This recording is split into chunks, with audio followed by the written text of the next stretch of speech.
We're going to take a little bit of a break from our lighting setup marathon to do a one light setup and a little bit of teaching, because one of the things that you might struggle with, I know I struggled a lot, is controlling shadows. And so I just want to take a step back and show you some really simple techniques for controlling shadows on a white background. And I know this stuff is very basic and simple, but sometimes when you have multiple lights, these things can really mess you up. So we're going to start with just a single light with a normal reflector. And what I'm going to do here is I'm going to meter, you have the meter, yeah. So I'm going to meter this light. I knew it was somewhere. And I'm going to see what our value is. So right now it is F9. That's perfect. I'm going to let you keep that. And so F9, I'm going to dial my camera into F9. And I'll take a shot here, sort of wide, mid-length shot. Click. Okay, we can clearly see on our little picture once it loads in. Okay, we can see on the computer here a shadow. Okay, no big surprise there because of the position of light. So how do we control that shadow? How can we eliminate it, minimize it, and make it look something more appealing to us? Well, there's a bunch of different things we can do as far as the position of our light, our model, the distance of our model from the background. And so we're going to walk through those things one at a time. So the first thing I want to do is talk about how to move the shadow off the frame. So we're going to kill all the lights, and I want to show you how the shadow moves. So if I move to the right, my light to the right, clearly the shadow moves to the left. If I move closer to the camera, the shadow moves back in. So if we look at Lexi's camera, she's on axis with my camera, you can see how I can just move my light to the right, and then that shadow will exit my camera's frame. And if I take a photo, I should have metered this first. If I take a photo of that, what will happen is you can see that the shadow has moved. So here's before and after. So the shadow is moving back and forth. But it's still there. So to get rid of it completely, I would maybe have to move way to the side. And when I do that, yeah, now what I'm getting is a very side-lit photo, and that side-lit photo is just too much. So then I would have to add some reflectors or do whatever. But that's how we get rid of the shadow. Step one is just to move our light. That doesn't always give us pleasing results because moving the shadow also changes the quality of light on our subject. Okay, so the second thing that you can do is, whoa, almost tripped, change the light modifier. So I'm just going to add this. This is a deep Rotolux, so it's a roundish softbox here. And so what I'm going to do is I'm going to replace my standard reflector. Turn off this modeling light. I'm going to replace the standard reflector with my softbox. So I will line this guy up. There we go.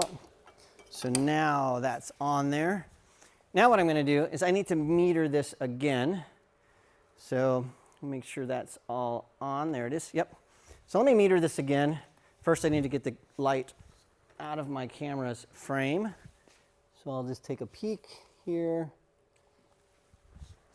Okay, let's meter this light. Thank you. So this light is metering at 7.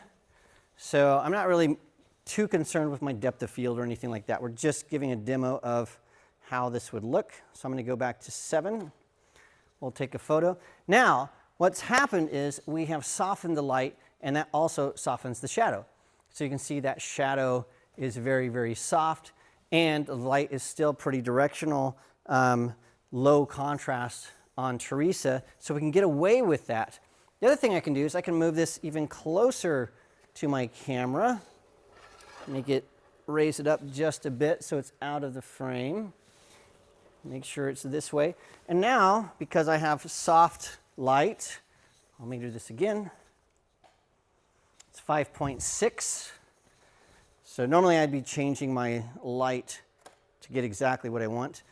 Okay, when we look at this, you can see that now we have blinking Teresa, so I didn't give you any warning. So look right at me, and let me go back here. Okay, there we go. I always try to show my model in a flattering way. There we go. Now we have Smiley Teresa. So now look, we can still see the shadow, but it's much softer. It's much less of a distraction in the image. And so that's one of the ways that we can control that shadow. The other thing that we can do is I'm going to take my light here. I'm just going to put it to the side. Teresa, I want you to walk forward about 4 or 5 steps. Just keep coming. There you go, right there. Now what happens is I can shoot something similar and meter this light. That's F9. Now we're at F9. Now what I can do is I can shoot a portrait here of Teresa.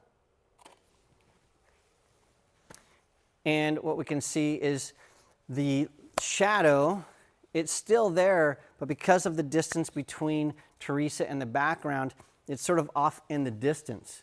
And so I can move this maybe to the side a little bit or maybe more on axis. And what we're doing is we're getting rid of those unsightly, unseemly shadows. So I move this more on axis. So moving it more on axis, see how that shadow is coming closer to Teresa.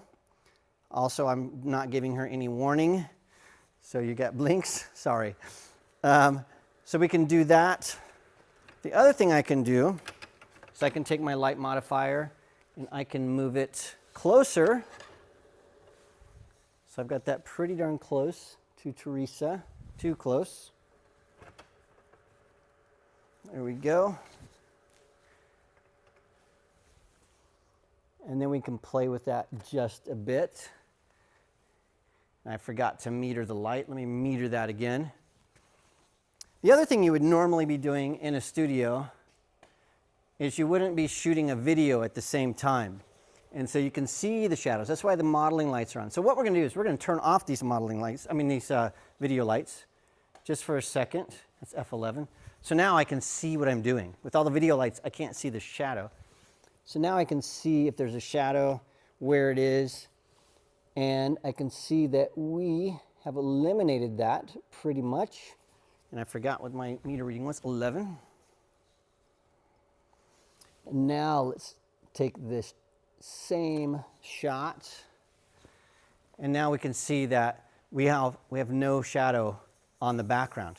It's pretty cool. So what I want to do here is I want to play with this just a bit to show and hide some shadows and see what makes sense and what doesn't make sense. So what we're going to do is I'm going to have Teresa sit on a stool. So Teresa, we're going to have you sitting on a stool here. And we're going to bring you out from the background a little bit. So she's about 8 feet from the background right now. And so that distance is going to allow us to throw the shadow back here, and it shouldn't show up in my scene. And so what I'm going to do is I'm also going to move a little bit farther away. This is why sometimes you need some depth in your studio to be able to do this kind of stuff. This cyclorama that we're on right now is about 35 feet. Oh, there's one more thing I forgot to mention before we do this. Silly me. So Lexi, I'm going to have you show your camera. So the other thing you can do is instead of going left and right, you can go up and down. And that's one of the best ways. So let's turn off all the lights, and then I will show you this. So Lexi, if you can sort of, yeah, there we go. So if I move up with my light, see how the shadow is going down behind Teresa? So it's going down back there. So I can illuminate her from above, and the shadow is going to be way below her down here. And then that way we have nice soft light, but the shadow is falling on the floor instead of the wall. So let me meter this. And I'm metering this at F8. It's a nice soft depth of field. Not too much in focus, but not too much out of focus. should work just fine. So F8 is where I want to be. And then I'm just going to take sort of a nice, relaxed shot of Teresa. Ooh, this is so cool. You don't see a shadow at all in this image. This is a vertical shot. There's no shadow in this image. I'm going to do a horizontal shot here. We've got a bit of cables and stuff in the background. That's okay. And again, look at this. Just by elevating that softbox, I was able to get rid of the shadow.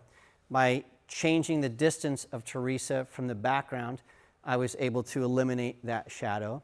And this is sort of a nice soft look. We're going to do a couple more shots here. There you go. Beautiful. Look right at me. Chin down just a bit. Excellent, excellent. I love that. Perfect. Okay. Now, what I'm going to do is I'm going to do just a very, very minor bit of post-production. Oh, one other thing I need to mention. One more thing I need to mention. And that is, not only does the position of your light up, down, left, and right change where the shadow is, and the light modifier, and the distance, but where you stand also will show or hide a shadow. So let me do that really quickly. Let me show you how I might get a shadow. So to see this, Matt, can I get no studio lights? So there we go. Okay.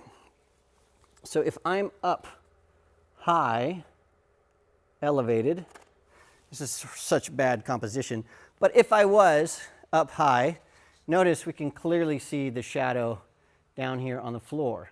So the shadow's down there intentionally so we don't see it. So I'm going to take my camera position from up high, go down a little bit low, and then when I shoot that, you can see that now the shadow is gone because of the position of my camera. Okay, very, very basic stuff, but that's how you sort of control shadows. So before we get going here, I want to do a tiny bit, just a tiny bit of post-production on this shot because I think it's worth it. I'm going to open up the shadows here just a bit. My white balance is off just a bit. Well, that's off a lot. There we go. I'm going to open up these shadows a hair. That's good. I'm going to desaturate this just a tiny, tiny bit. That's better. So there is our final shot. Okay, so I'm going to step out of the way and we are going to take our last looks.